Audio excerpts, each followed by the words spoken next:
আমি নয়, দুটো পরিবারের সাথে দেখা করে 10 লক্ষ টাকা করে আমাদের কমিটমেন্ট ছিল, হাতে তুলে দিয়ে আসতাম। তো আপনারা লুকিয়ে নিয়ে গেলেন কেন? এটা কিডন্যাপিং করে নিয়ে যাওয়া নয়, কাউকে নিয়ে যাওয়া। তাদের দিয়ে কালকে আমাকে খুব গালাগালি দিয়েছেন। দিনটা আমায় গালাগালি দিলে আমার গায়ে ফোসকা পড়বে না, বাট যারা দাঙ্গা করেছেন তারা বুঝে রাখুন, আপনারা করছেন দাঙ্গা আর গালাগালি খাচ্ছি আমি। কেন? আমি কি আপনাদের কাউকে বলেছি কেউ কারো বিরুদ্ধে দাঙ্গা করুন? আর বিএসএফ বা কেন গুলি চালিয়েছিল? বিএসএফ যদি গুলি না চালাতো পরের দিনের ঘটনা ঘটতো না, এটা আমার দৃঢ় বিশ্বাস। মানে খুন করা এবং খুনিদেরকে দিয়ে খুন করানো, তার হাতে তো রক্ত লেগে আছে আমাদের বিজেপি কর্মীদের। সেই জায়গা থেকে দাঁড়িয়ে মাননীয়া এটা করবেন, তারা উচিত ছিল তখন যাওয়া। কেন যাবেন? আর আজকে তিনি গেছেন কেন? মাননীয়া আজকে মুর্শিদাবাদে গেছেন কারণ রাজনীতিকরণ। জল পেরিয়ে চলে যেতে হয়েছে, মানুষকে আশ্রয় নিতে হয়েছে। সেগুলো কার জন্য হয়েছে? কে পুলিশ মন্ত্রী, কে কোন পুলিশ প্রশাসনটা ফেলিওর হয়েছে বলে কে গেছে? ইচ্ছা হয়েছে, রাজনীতি তো করতে হবে, রাজনীতির ময়দানে তো টিকে থাক। মাননীয়ার কাঁদছে ভেতর, কাঁদলে কি আমরা এইভাবে কালচারাল সোসাইটি করতে দেয়? সনাতনের ধুলিস্বাদ, আর সেই ধুলিস্বাদ আজকে আমাদের বিপ্লবীদের আত্মত্যাগ, আমাদের সনাতনীদের রক্তে সনাতনের খিল্লি হচ্ছে। তো তৃণমূলের মুখপাত্ররা কি দেখাচ্ছেন? মানে নতুন করে একটা কোনো সনাতনকে নতুন করে ঘুরে পিঠে তুলছেন, মাংসের প্লেটটা নিয়ে এগিয়ে দিচ্ছেন, জগন্নাথ মন্দিরে বসে মাংস খাচ্ছে, এটা দেখিয়ে তারা কি প্রমাণ করতে চাইছে? আপনারা ভেতরে ঢুকেছেন কেন? বাড়িতে ভেতরে মহিলারা আছে, বাইরে যান, বাইরে যান আপনারা আগে, আপনারা প্লিজ আগে বাইরে যান। আমরা দাঁড়াবো, আমরা দাঁড়িয়েই আছি, আমি দাঁড়িয়ে আছি, আমিও আমার কাজে করতে এসেছি। আপনারা প্লিজ আপনাদের কাজটা করুন, বাইরে যান। আমরা আমাদের বেটা ছেলে পুরুষ দিয়ে মাথার চুল তার লাল, তার কানে দুল, তার গায়ে কোনো বর্দি নেই, ইউনিফর্ম নেই, সে একটা জিন্স আর টি শার্ট পরে সে নাচতে নাচতে চলে আসছে, মহিলাকে আউটরেজিং অফ মডেল রিপোর্টটা কিন্তু জল ঢেলে দিচ্ছে। কে করছে সেই রিপোর্টটা? কিডন্যাপিং এর কমপ্লেন করেছে, তার ভাইয়ের বউ ভাইদেরকে দিয়ে কিডন্যাপিং এর কমপ্লেন করে। মাননীয় একজন মহিলা মুখ্যমন্ত্রী, তার রাজ্যে দাঁড়িয়ে মহিলাটা কতটা অসুরক্ষিত, মহিলাদেরকে কি এটা ভয় দেখানো ছাড়া কি? এটা ভয় দেখানো। তার বিরুদ্ধে তুমি যদি কথা বলো, সরকারের ভুল ত্রুটিগুলো তুমি যদি বলো, মুসলিম তোষণের বিরুদ্ধে যদি তুমি বলো, ঘরে ঢুকে জোরপূর্বক আঘাত হানতে পারেন, তাদেরকে টেনে আনতে পারেন, তারা কি পরিধান করে আছেন, সেই সময় তারা প্রপার পোশাকে আছেন, কিন্তু আউটরেজিং অফ মডেস্টি, বেটা ছেলে পাঠিয়ে পুলিশের নামে এফআইআর হওয়া উচিত। Outraging of modesty and house breaking এর পুলিশকে আইনের ঊর্ধ্বে। 3 সপ্তাহ পর হিংসায় উত্তপ্ত মুর্শিদাবাদে গিয়েছেন মমতা বন্দ্যোপাধ্যায়। এতদিন দীঘায় জগন্নাথ মন্দির নিয়ে ব্যস্ত ছিলেন তিনি। একজন মুখ্যমন্ত্রী হিসেবে তার কি উচিত ছিল না আগে এই ক্ষতিগ্রস্ত এলাকাগুলিকে গিয়ে দেখাশোনা করা এবং এই অসহায় মানুষগুলির পাশে দাঁড়ানো? মাননীয় আমাদের মুখ্যমন্ত্রী মাননীয় বন্দ্যোপাধ্যায় মহাশয়া, যিনি হচ্ছেন দ্য রিজন, যিনি হচ্ছেন রুট কজ, এই যে হিন্দু মুসলিমের মধ্যে ডিসপিউট লাগানোর এবং এই ইসলাম প্রদেশ করার, ইসলামিক স্টেট করার এই পশ্চিমবঙ্গটাকে, তার থেকে আপনি আশা করছেন যে মূল্যবোধ তার কি করা উচিত ছিল আর ছিল না? যিনি পুলিশ মন্ত্রী হিসেবে ব্যর্থ পুলিশ প্রশাসন রক্ষা করতে, আমাদের ইন্টিগ্রাল পার্ট যেটা গণতন্ত্রের, যে রুল অফ ল মেনটেন করা, যিনি সেটা মেনটেন করতে বারে বারেই ফেলিওর আমরা দেখেছি, তিনি কেন জগন্নাথ মন্দির নিয়ে ব্যস্ত ছিলেন? মানে জগন্নাথ ধাম তো নয়, এটা তো একটা কালচারাল সোসাইটি, যার শীর্ষবিন্দুতে যার মহানায়ক হচ্ছেন আমাদের ফিরহাদ হাকিম মহাশয়, যিনি দাওয়াতে ইসলামের কথা বলেন, ইসলামের দাওয়াত দিয়ে দেন। তিনি বলেন যে ইসলাম হলে জান্নাতে যাওয়া যায়। সেই যে কালচারাল সোসাইটি, সেই কালচারাল সোসাইটি হিসাবে সেটাকে গ্রো করানোর জন্য যে মাননীয় হিন্দুদের ভোট ব্যাংকটাকে টানাটানি করার জন্য, সুড়সুড়ে দেওয়ার জন্য রাজনীতিকরণ করেন, এদিকে পশ্চিমবঙ্গকে কিভাবে ইসলামিক স্টেট করা যায় হিরিক, তার জন্য যথাসাধ্য চেষ্টা করে যান। পেহেলগাঁওয়ে অ্যাটাকের পরে যিনি বলেন যে এগুলো খুব সেন্সিটিভ এলাকা, মুর্শিদাবাদের অ্যাটাকের পরে যিনি বলেন মেটিয়াবুরুজ, ওয়াটগঞ্জ, রাজাবাজার এগুলো খুব সেন্সিটিভ এলাকা, এখানে তোমরা এইরকম কথাবার্তা বলো না, দাঙ্গা লেগে যাবে। যে মুসলমান ভাইরা আজকে আমাদেরকে মানে টুকরো টুকরো করে দিয়েছে আজকে হিন্দুদেরকে, এবং তারা বলেন, मुसलमान भाईरा बोलছেন हाँ मंदिर होंगे तो हम जलाएंगे, हम क्या करेंगे, हम मुसलमान हैं, हम काशोर घंटा ये जो आवाज़, ये जो पूजा पाठ, ये सब हम सह नहीं पाते हैं। राजधर्म बोले एक चैनले हमारे সাংবাদিক খুব সাহসী নির্ভীক বোন, তাকে আমরা কুর্নিশ জানাই সত্যটাকে তুলে আনার জন্য, যেখানে সাংবাদিকদের মুখ চেপে চেপে বন্ধ করিয়ে দেওয়া হচ্ছে।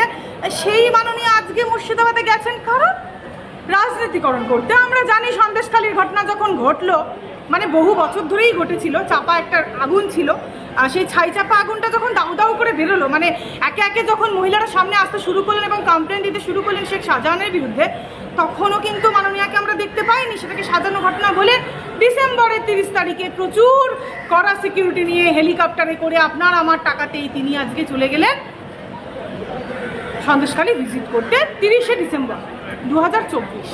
আচ্ছা, একদমই ঠিক বলছি, ডেটাটা আপনারা মিলিয়ে নেবেন। তাহলে ঠিক সেইভাবেই আজকে উনি, যিনি এই খুনের মানে এই যে খুন করা এবং খুনিদেরকে দিয়ে খুন করানো, তার হাতে তো রক্ত লেগে আছে আমাদের বিজেপি কর্মীদের।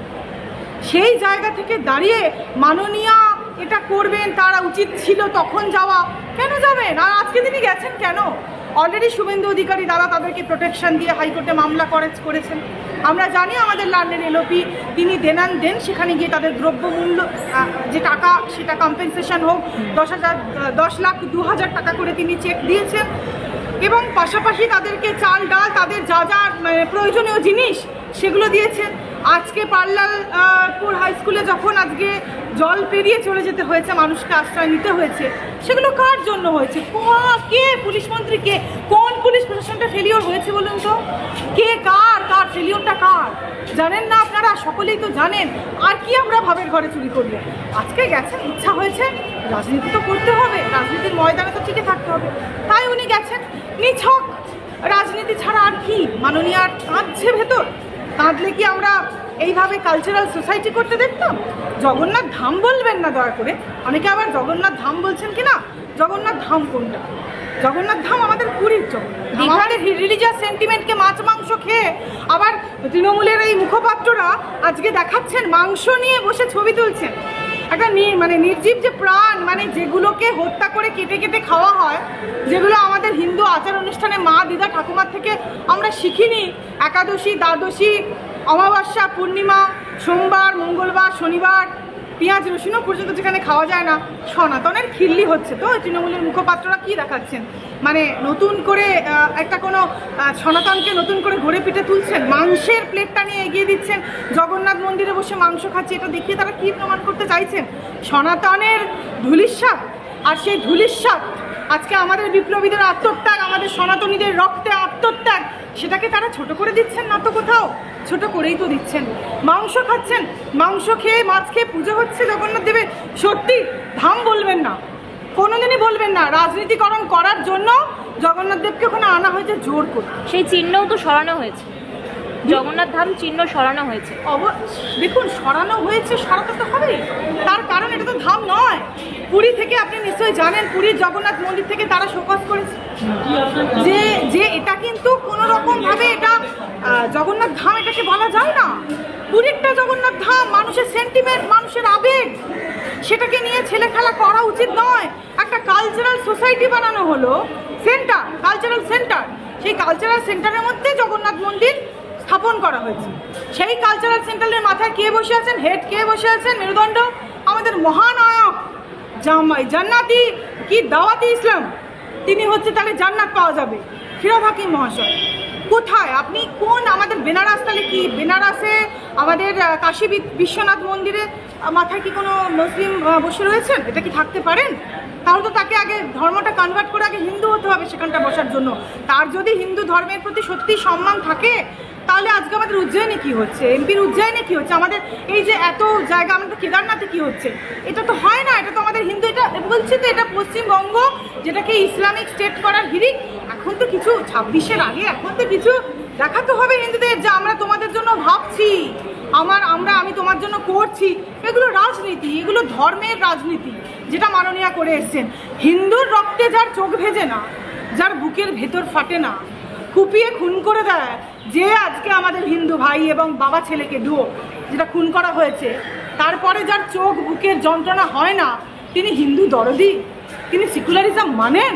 কোনটা সেকুলারিজম? মুসলিম তোষণ করা সেকুলারিজম। কে এনেছে সেকুলারিজম? কংগ্রেস, ইন্দিরা গান্ধী মহাশয়া এনেছেন সেকুলারিজম। ছিল সেকুলারিজম প্রথম থেকে, ভোট ব্যাংকের রাজনীতির জন্য সেকুলারিজম এনেছে। আর যখন আমরা বলি যে না, আমরা সংবিধানটাকে পরিবর্তন করতে চাই, সংবিধানটাকে অ্যামেন্ড করতে চাই, সেকুলারিজম করে করে আমরা হিন্দুরা বিনষ্ট হয়ে যাচ্ছি, আমরা হিন্দু জনজাতি শেষ হয়ে যাচ্ছি, তখন আমাদের মুখ বন্ধ করে দেওয়া হয়। কেন? এটা মাননীয় সরকারই করা হয়। আমি হিন্দু রাষ্ট্র চেয়েছিলাম বলে আমার নামে 1000টা এফআইআর আমার নামে 1000টা কমপ্লেন করা হয়েছে। এফআইআর করার জন্য কমপ্লেন করা হয়েছে, কেন আমি বলেছি হিন্দু রাষ্ট্র চাই, সংবিধানকে অ্যামেন্ড করা চাই? কি অন্যায় কথা বলেছি? এটা বলা যদি অন্যায় হয়, কাউকে গালাগাল করলাম না, কারোর অধিকার ছিনিয়ে নেওয়ার কথা বললাম না, হিন্দুদের অধিকার সুরক্ষিত করার কথা বললাম, কি করব? আমরা যোগী আদিত্যনাথের কাছে ভিক্ষা করব যে আমাদের পশ্চিমবঙ্গকে আপনি দেখুন? মানে আজকে কি করা যাবে আমাদের? যদি পশ্চিমবঙ্গে যদি আমরা কারোর কাছে এই যে মাননীয়ার যে সরকার, মাননীয়ার যেভাবে চালাচ্ছে সেটার বিপরীতে আজকে যেভাবে আমাদের এলওপিকেও অ্যাটাক করছেন সমস্ত জায়গায়, আমরা দেখছি আমাদের আজাদিও আমাদের ভারতীয় জনতা পার্টি তো শুধু পশ্চিমবঙ্গের পার্টি নয়, এটা হোল ইন্ডিয়ার, মানে এটা একটা বড় সর্ববৃহৎ রাজনৈতিক দল। আমরা আমাদের যা ব্যবস্থা নেওয়া সেইভাবে আমরা কর্মকাণ্ড চালাচ্ছি। আমরা সংবিধান অ্যামেন্ডমেন্টের দিকে অবশ্যই আমরা যাচ্ছি, আমরা মানে অ্যাপিল করছি সংবিধান সংশোধন যাতে হয়, না হলে তো এইভাবে মাননীয়ার কীভাবে আপনি রুল বদলাবেন? আর যখন বলবেন সিকিউলার, দেখুন একটা ব্যাপার বুঝতে হবে, মেজরিটি ইউসিসি কোথায়, ইউনিফর্ম সিভিল কোড কোথায়? No uniform civil code. কতক্ষণ পর্যন্ত আপনি বলবেন সিকিউলার? কখন না সারিয়া ল চালু হয়ে যাবে? যখনই এই সংখ্যাটা, এই জনগোষ্ঠীটা মেজরিটি, তখন সারিয়া ল, তখন ভারতীয় সংবিধান না। মুসলিম পার্সোনাল ল বোর্ডটা শেষ হয়নি কেন? বলুন। প্রশ্ন করছি জনতার কাছে, কিসের জন্য মুসলিম পার্সোনাল ল? মুসলিমরা কি ভারতের জনগণ নয়? তাদের ভারতের আইনটা কি তাদের জন্য লাগু হয় না? এই কাশ্মীরিদের মতন, ঠিক এক্স্যাক্টলি, যারা বলেন না না আমরা ভারতের সঙ্গে জুড়তে চাই না, আমরা কাশ্মীরি, দ্যাটস ইট। তারা ভারতীয় বলতে নিজেদেরকে লজ্জা পায়, কুণ্ঠা বোধ করে, তারা বলেন না আমরা ভারতীয়। তাই তো মুসলিম পার্সোনাল ল বোর্ডটা আছে কেন বলুন তো? মুসলিমদের পার্টিকুলার, তারা যখন ভারতীয়, তারা যখন এত ভালোবাসে হিন্দুস্তানকে, আরে হিন্দু বিরোধিতা করে তো আর ভারতীয় হওয়া যায় না, এটা তো বুঝতে হবে। তারা মানবেন কেন ভারতবর্ষের মানে আইন? তারা বলবেন আমাদের মুসলিম ল বোর্ড মানবো, আমরা ল বোর্ড ফলো করবো, এটাই তো হয়ে আসছে। মুর্শিদাবাদে যে নিহত হিন্দু চন্দন দাস এবং হরগোবিন্দ দাসের পরিবারকে কলকাতায় আশ্রয় দেওয়া হলো, সেখানেও পুলিশ তাদের হেনস্থা করে এবং ভয় দেখানোর চেষ্টা করে বলে অভিযোগ। কি বলবেন এটা নিয়ে? এবং সদ্য পরিজন হারানো পরিবার, তার উপরেও এই ধরনের ঘটনা, এই অত্যাচার চালাচ্ছে পুলিশ, কি বলবেন? কিডন্যাপিং এর কমপ্লেন করেছে, তার ভাইয়ের ভাইদেরকে দিয়ে কিডন্যাপিং এর কমপ্লেন করেছে যে এদেরকে আমরা খুঁজে পাচ্ছি, যাতে করে তার বাড়িতে দরজাটা ভেঙে ঢুকতে পারে। আপনি ভাবতে পারছেন একটা প্রাইভেট প্রপার্টিতে আজকে মহিলারা সেখানে থাকছেন, প্রাইভেট প্রপার্টিতে, সেখানে এই রাজ্যে দাঁড়িয়ে মাননীয় একজন মহিলা মুখ্যমন্ত্রী, তার রাজ্যে দাঁড়িয়ে মহিলাটা কতটা অসুরক্ষিত, মহিলাদেরকে কি এটা ভয় দেখানো ছাড়া কি? এটা ভয় দেখানো? তুমি আমার বিরুদ্ধে কেস করতে যাচ্ছ হাইকোর্টে, আমি তোমাকে কাজ তুললো, অ্যারেস্ট করবো। তুমি আইনের চোখে সংবিধান মেনে তুমি আইনের কাছে এলে, আইনের দ্বারস্থ হলে তোমাকে অ্যারেস্ট করবে। তুমি খবরটা করছো টিএমসি গভর্নমেন্টের বিরুদ্ধে, তোমাকে টার্গেট করবে, তোমার বিরুদ্ধে কেস দেবে, এটাই তো করছে। আমি সরকার বিরুদ্ধে তুমি যদি কথা বলো, সরকারের ভুল ত্রুটিগুলো তুমি যদি বলো, মুসলিম তোষণের বিরুদ্ধে যদি তুমি বলো, তাকে কেস দাও। আমাদের পার্টির সবাইকে এরকমভাবে মুখ বন্ধ করছে। আমাদের মাইনরিটি মোর্চায় আমাদের বোনেরা আছেন, আমাদের মুসলিম বোনেরা আছেন, রেবেকা জানো, মুসলিম বোনেরা আছেন, তাদেরকেও মুখ বন্ধ করছে। কারণ কি? তারা মুসলিম হয়ে কেন বিজেপিকে সাপোর্ট করছে? তারা কেন মাননীয়ার সরকারের এই উলঙ্গতাটাকে বার করে দিচ্ছে না? তাহলে এই মাননীয় সরকার তারা কি করতে পারেন? আপনি কি মনে করেন? তারা তো অবশ্যই ঘরে ঢুকে জোরপূর্বক আঘাত হানতে পারেন, তাদেরকে টেনে আনতে পারেন। তারা কি পরিধান করে আছেন সেই সময়, তারা প্রপার পোশাকে আছেন, কিন্তু আউটরিচিং মডেস্টি। ব্যাটা ছেলে পাঠিয়ে দিয়েছে, ব্যাটা ছেলে পুরুষ দিয়ে, মাথার চুল তার লাল, তার কানে দুল, তার গায়ে কোনো বর্দি নেই, ইউনিফর্ম নেই, সে একটা জিন্স আর টি শার্ট পরে সে নাচতে নাচতে চলে আসছে মহিলাকে আউটরেজিং অফ মডেস্টি করতে। তো আউটরেজিং অফ মডেস্টি তো পুলিশের নামে এফআইআর হওয়া উচিত। Outraging of modesty and house ব্রেকিংয়ে পুলিশকে আইনের ঊর্ধ্বে মাননীয় সরকারে হয়ে গিয়েছে। কেন? 12 মাসে 14 মাসের ভাতা, আরও কিছু এক্সট্রা ইনসেন্টিভ দিয়ে দেবেন, টাকা দিয়ে দেবেন। তুমি এখান থেকে টাকাগুলো তুলে, ওখানে মুর্শিদাবাদ থেকে পুলিশ এসছে, ওখান থেকে টাকাগুলো তুমি তুলে এনে কলকাতায় ভরো, তোমাকে আরও প্রাইস পোস্টিং দিয়ে দেবো। এটাই তো হয়ে আসছে। মাননীয় সরকার থেকে আমরা কি আশা করতে পারি? হ্যাঁ, আমাদের মামলা এখানে ফাইল হয়েছে আজকে মহামান্য কোর্টে, লিভ নিয়ে আশা করা যায় সেটা শুনানি হবে। বিচারের জন্য তো সকলেই কাঁদছে বিচারের জন্য, কিন্তু সমস্যার ব্যাপারটা হচ্ছে যে স্টেট রিপোর্টটা কোনো কেস হলে সেটা একটা অ্যাফিডেভিট ড্র করতে হবে, মানে স্টেট রিপোর্ট দিতে হবে। স্টেট রিপোর্টটাতে তো জল ঢেলে দিচ্ছে। কে করছে স্টেট রিপোর্টটা? পুলিশ, মাননীয় পুলিশ। না কিচ্ছু হয়নি, যা হচ্ছে সেটা কিচ্ছু হয়নি, যা হচ্ছে তার উল্টো রিপোর্ট গিয়ে জমা করছে। কোর্ট ওপরে বসে আছেন, কোর্ট তো আর নিচে গিয়ে গ্রাউন্ড লেভেলে তদন্ত করতে যাবেন না। গ্রাউন্ড লেভেলে কর্মীরা মার খাচ্ছে, তারা সাফার করছে, তাদের জীবন নিঃস্ব হচ্ছে। আর কি? নেতা মন্ত্রীদের তো কিছু হচ্ছে না, তো বাস্তব কথা। কারা মরছে? কর্মীরা, সাধারণ কর্মীরা। সাফার কারা করছে? যারা পার্টির জন্য রক্ত দিচ্ছে তারাই তো সাফার করছে। লজ্জা, কষ্টের, যন্ত্রণার, সত্যিই যন্ত্রণার। পার্টির কর্মীদের সুরক্ষাটা আগে আমাদের প্রয়োজন। এইভাবে পার্টির কর্মীরা একে একে আমাদের বিরোধী দলনেতা শুভেন্দুদা করছেন, দাঁড়াচ্ছেন। আমার মনে হয় না তার মতন এইরকমভাবে এতটা পাশে দাঁড়ানোর মতন আমাদের এই মুহূর্তে দাঁড়িয়ে পশ্চিমবঙ্গে কেউ রয়েছেন, করছেন। তবে কতটা দেখা যাক কি করা যায়, এই ক্ষেত্রে কোর্ট কি বিচার দেন।